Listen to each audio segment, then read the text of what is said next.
Ka jalo bakaoleng e le go le gopotsa fela re ka gopola fela gore jaaka re tsena mo thulaganyong eno gone jaanong mo nakong e e fetileng re ne re ka re mo Kingdom Hall kgotsa mo lefelong le leng la kobamelo e leng holo ya bogosi.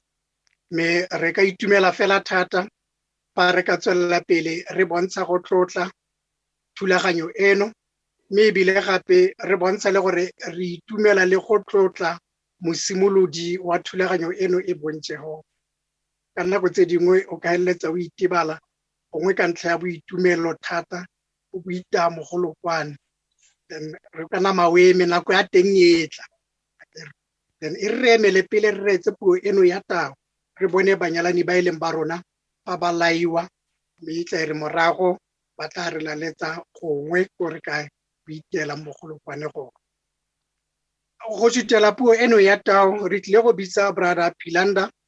Brother Philanda ke ene o tlileng gore neela puo eno ya tao, mme ka jalo ke nako jaanong ya gore re ka bitsa brother Philanda e le gore a tle gore neela puo eno ya tao. Brother Philanda, the stage is yours. Motheo, Tlotli,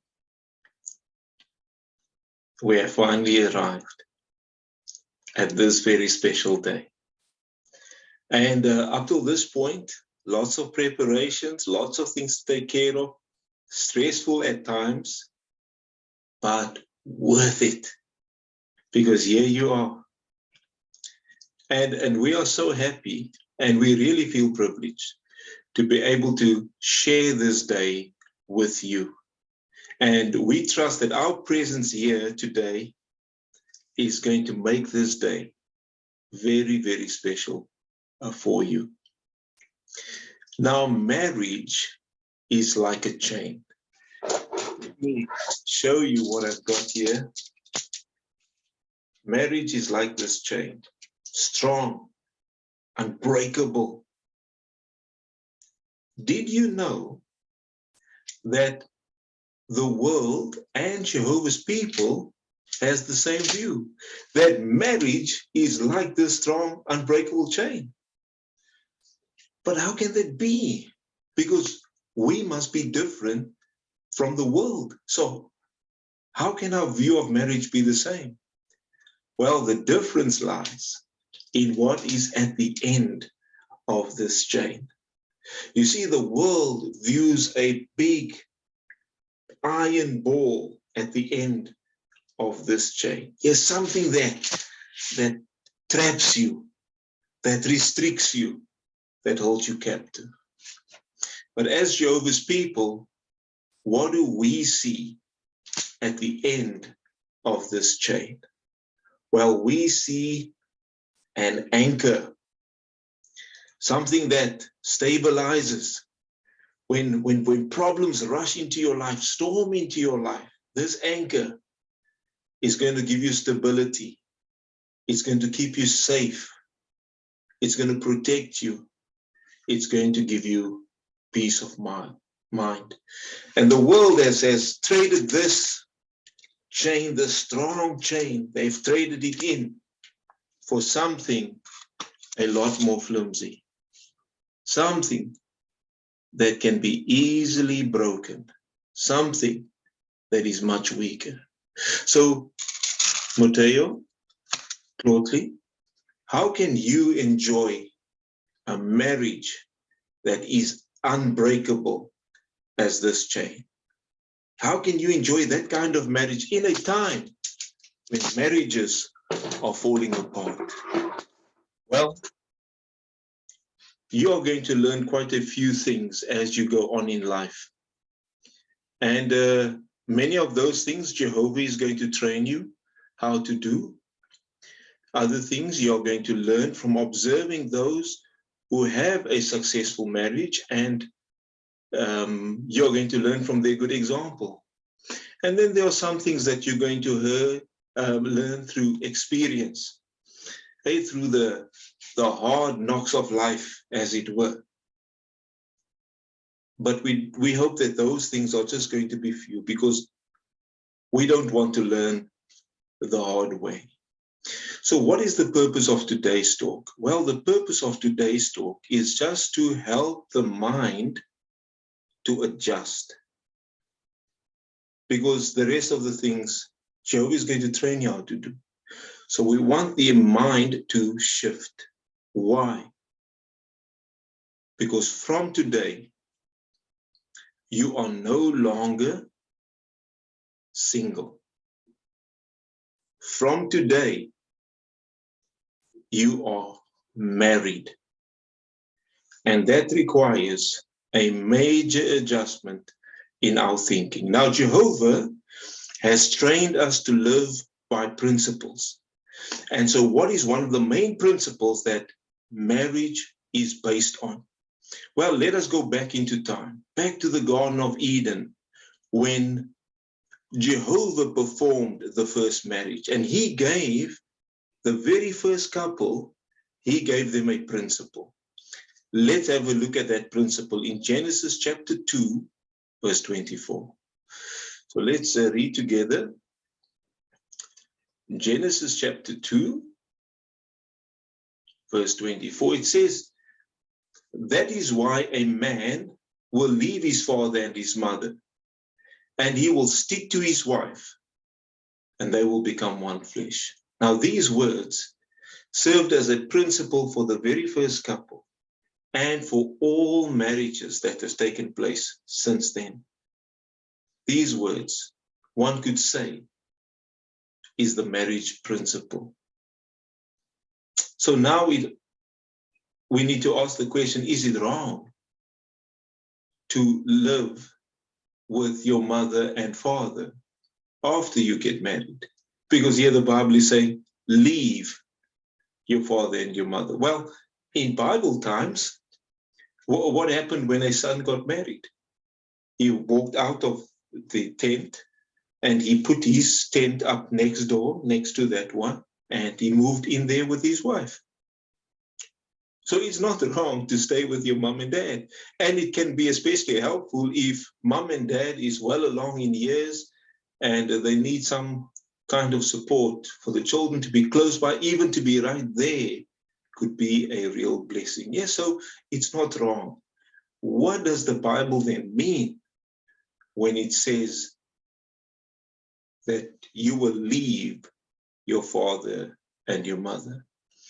So what Jehovah is doing today, he is taking one member of this family and one member of that family, and he's bringing them together, and he is forming a new family.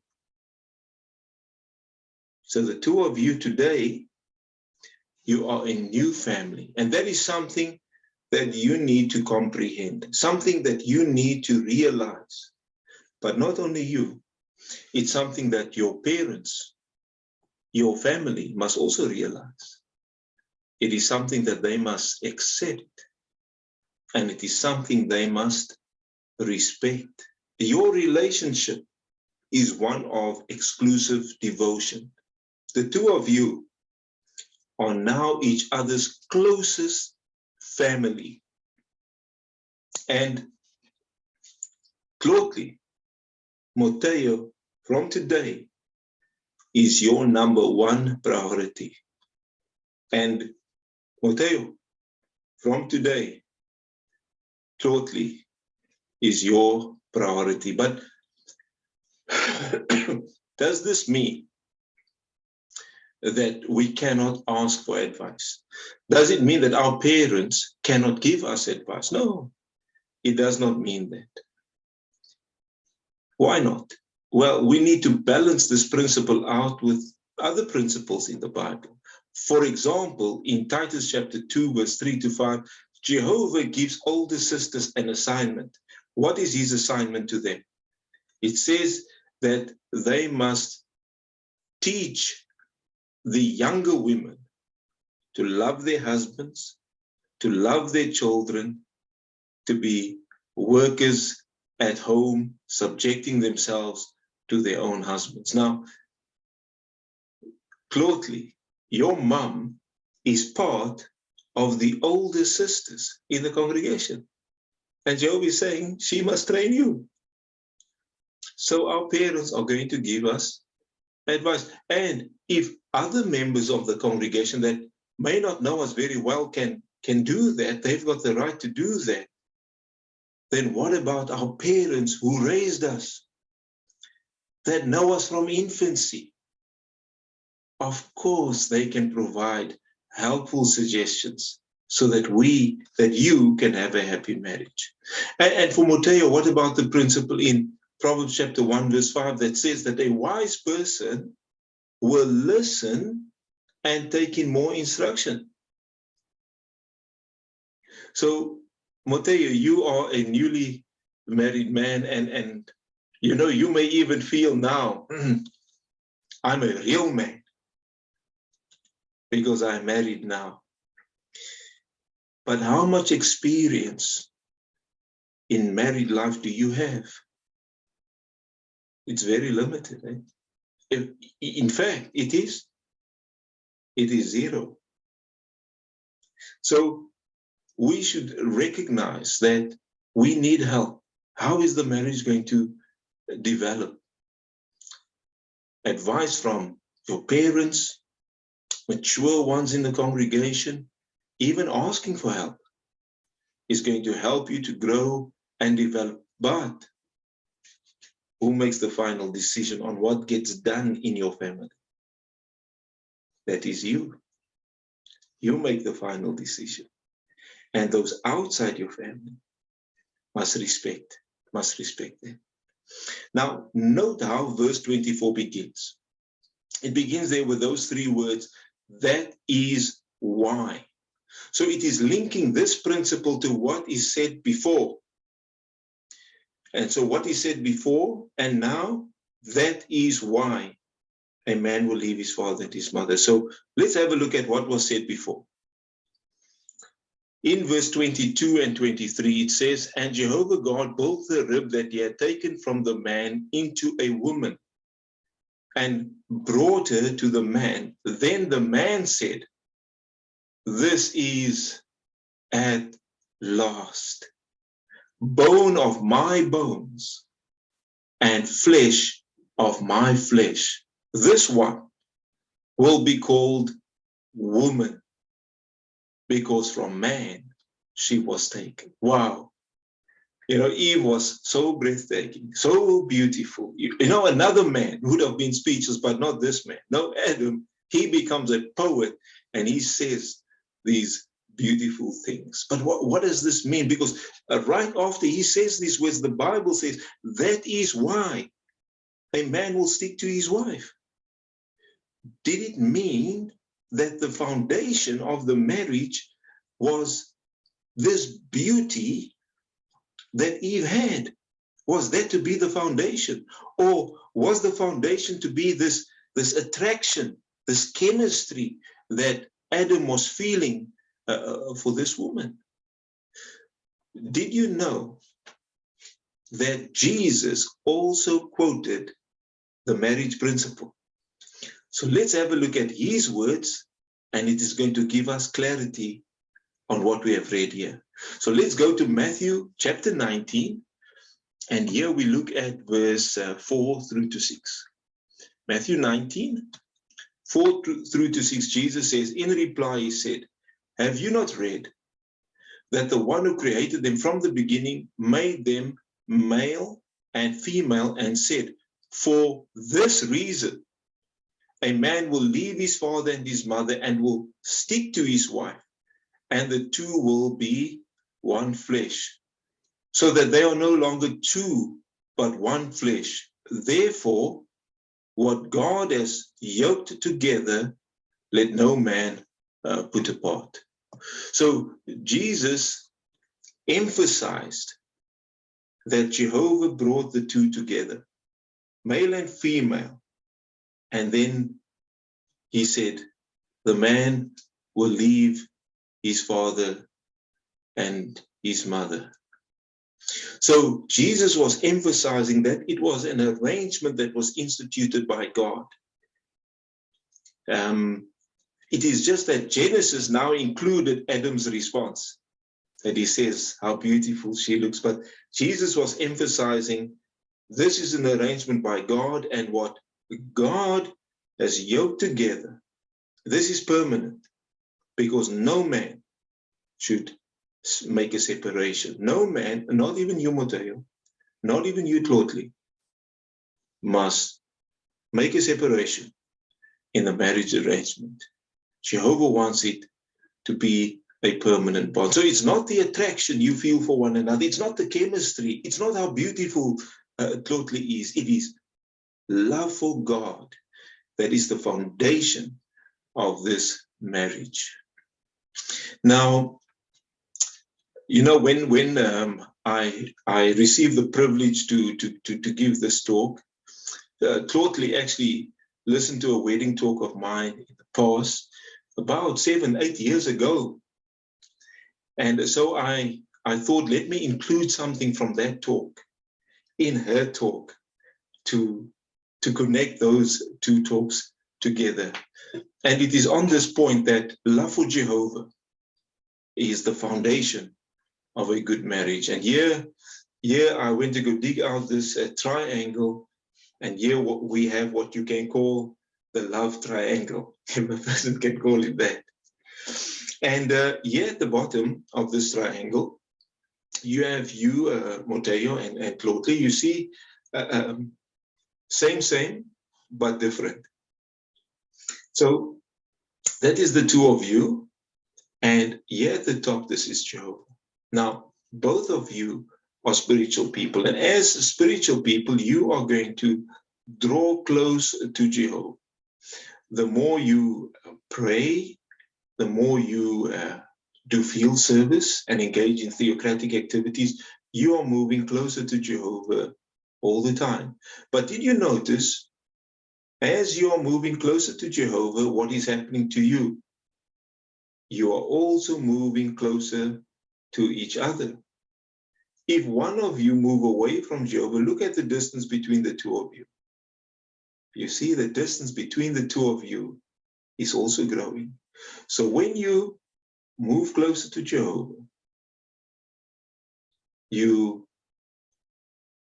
move closer to each other as well. So study the Bible together. Pray together. Worship Jehovah together. It will draw you closer to Jehovah and closer to each other.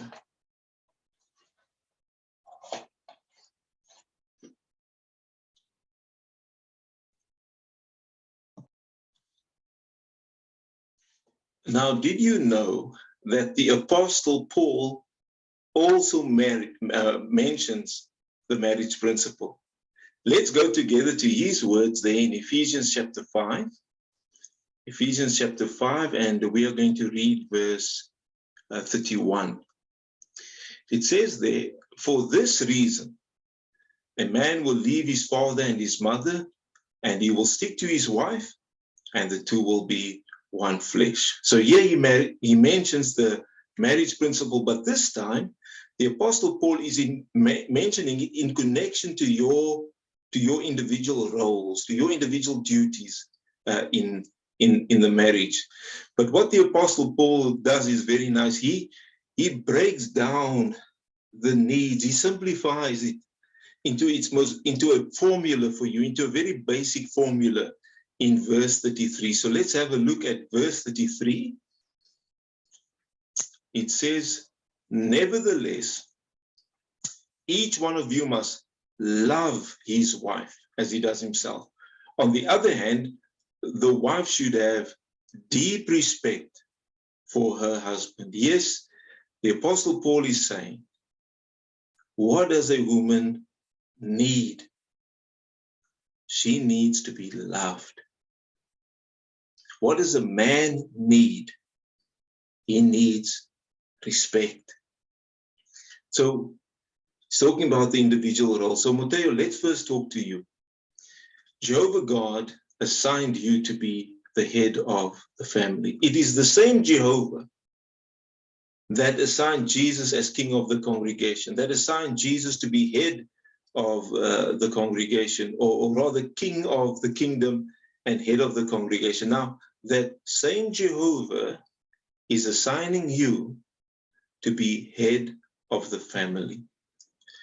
And it is a very serious assignment, because Jehovah is going to hold you accountable for the condition of your family. Now, this is the confidence that Tlotli has in you. She says, I can assure you that Motheo is everything that I have prayed for. He is very humble, kind, honest, caring, and exceedingly loving. I love how he listens to me without judging or making me feel otherwise. That is the confidence that Tlotli has in you. How must you love her? Well, in verse 25, the Apostle Paul says, husbands, and that's you, Motheo, from today, husband. Now, what does Apostle Paul have to say to you? He says, continue loving your wife, just as the Christ also loved the congregation and gave himself up for it. Yes, the same self-sacrificing love as Jesus had for the congregation. Now, Motheo, if I should ask you now, are you willing to die for Tlotli? What would you say? Yes, of course you're going to say yes. The question is, are you willing to live for her? Now let's hear what that means. Let's analyze one occasion where Jesus displayed his headship. Let's go to Mark chapter 6. So in the Bible, Mark chapter 6, here Jesus exercises his headship. It says there in verse 30 to 32, the apostles gathered around Jesus and reported to him all the things they had done and taught. And he said to them, come, you yourselves, privately, into an isolated place and rest up a little. For there were many coming and going, and they had no time even to eat a meal. So they set off in the boat for an isolated place to be by themselves. So as the apostles were telling Jesus about their day, Jesus listened. He says, man, if you did so much, you must be exhausted. And immediately he made arrangements for them to rest and to have something to eat. And that's how our wives are. You know, when we come home, they want to tell us everything about their day. Now, what did Jesus do? Jesus listened, and Jesus discerned. If your day was so busy, you need to rest. You need to relax. And so he made those arrangements. Then in verse 33 and 34, the people saw where they were going, so they ran and they came to the spot before them. And so Jesus came and he saw here was a spiritual need. And what did he do? He started to teach them many things. So Jesus took care of the spiritual needs of others, just like you, Motheo, may have to take care of the spiritual needs of others. You may have an assignment in the congregation. You may be involved with some form of shepherding in the congregation. You will need to take care of the spiritual needs of others.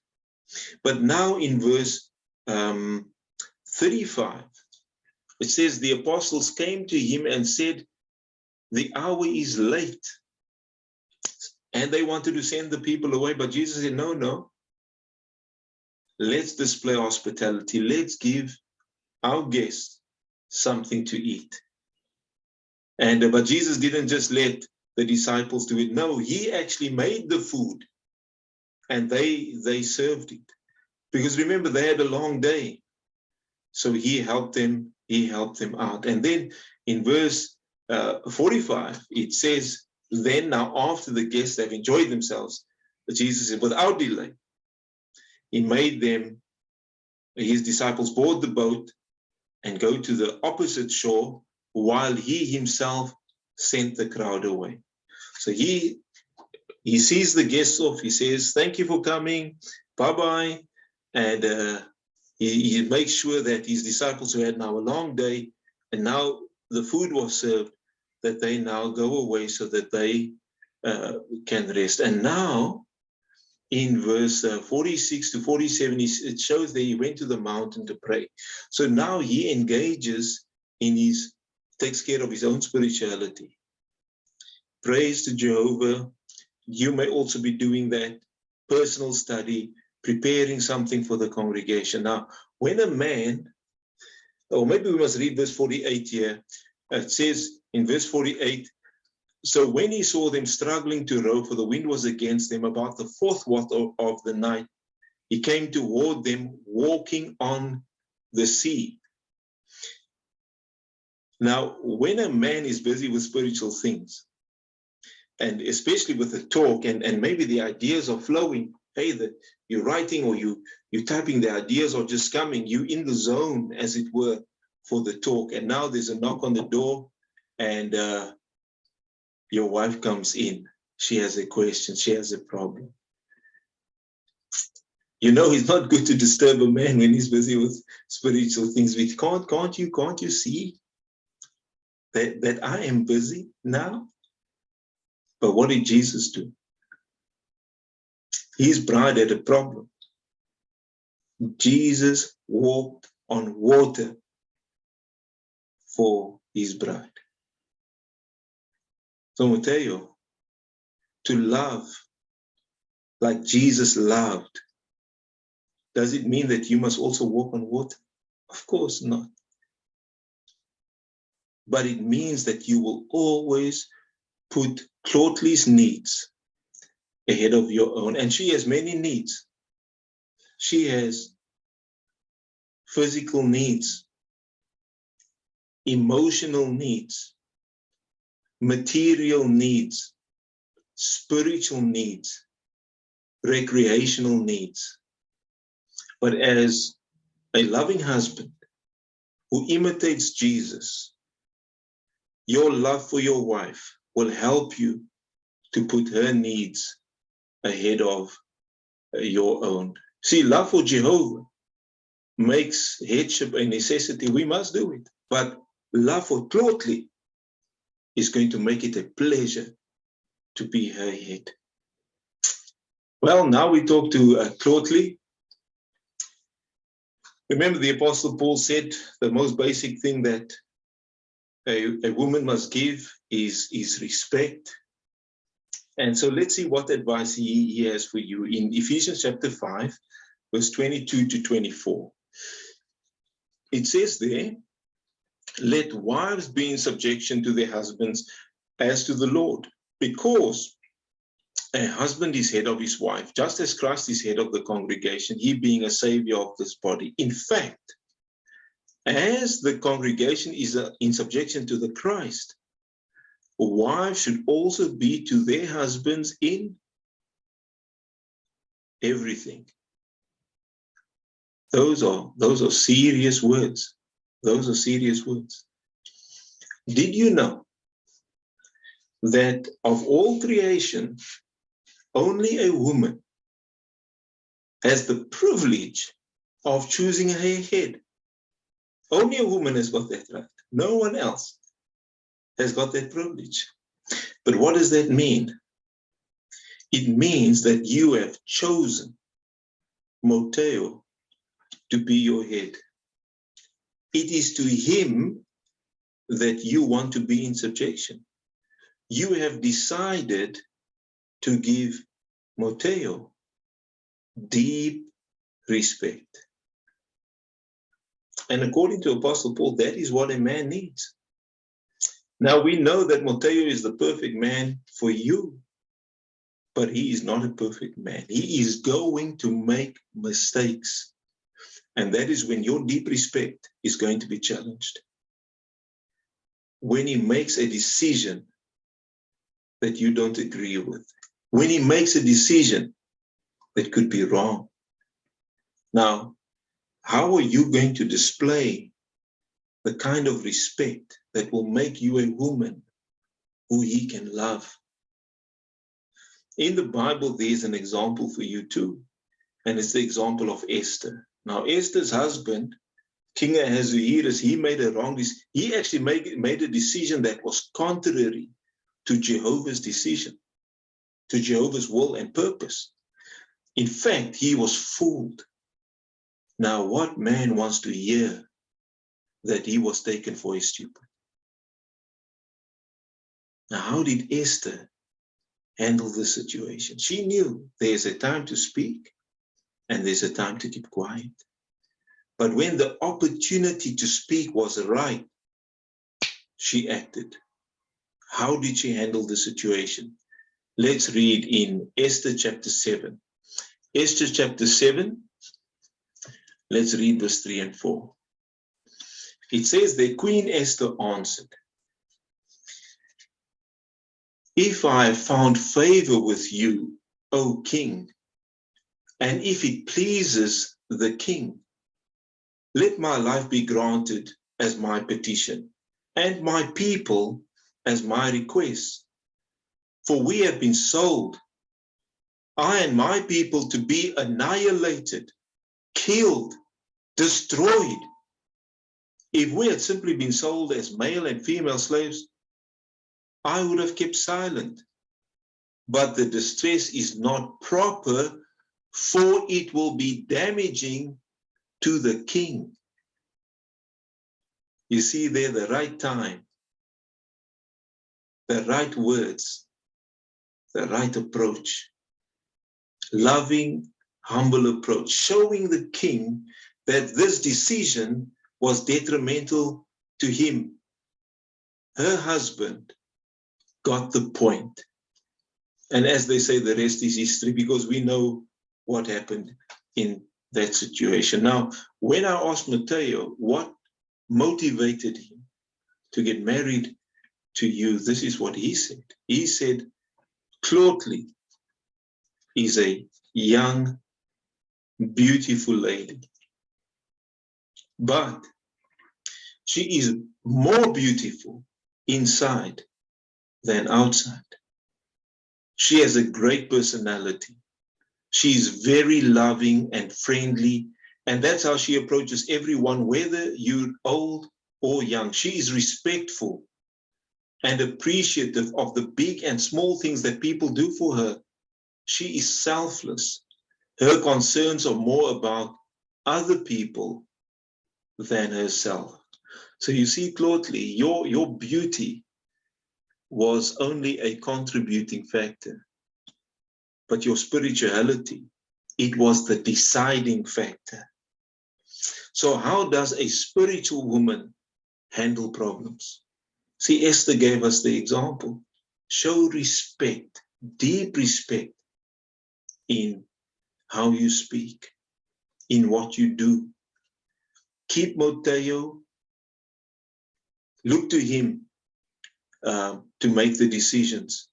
Give him the information that he needs to make a good decision, to rectify a wrong decision, to improve on a bad decision, and then work with him to make that decision a success. If you do that, then you will not only be giving your husband deep respect that he so needs and craves as a man, but you will be a woman that is loved, appreciated, and cherished by Motheo. So you see, the Apostle Paul, he was so accurate when he summed up in a nutshell for us by saying, each one of you must love his wife. On the other hand, the wife must have deep respect for her husband.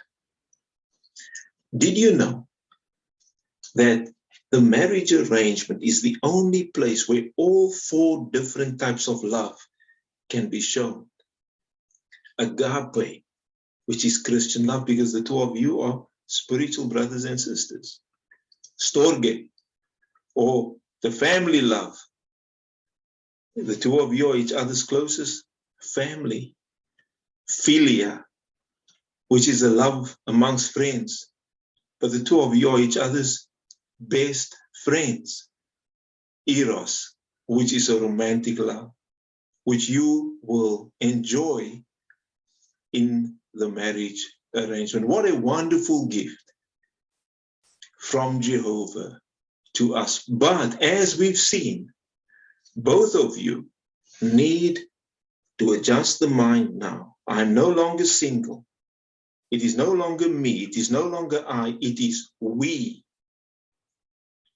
Both must work hard to make the marriage a lasting source of happiness, a source of love, of security. If you do, then your marriage will honor Jehovah God, the originator of marriage. But for the two of you, you will experience that fairy tale ending. And the two of them lived happily ever after. Well, now that we have Jehovah's thoughts clear in our minds, let us give our attention to Brother Chris Lechwabe as he handles the legal procedure.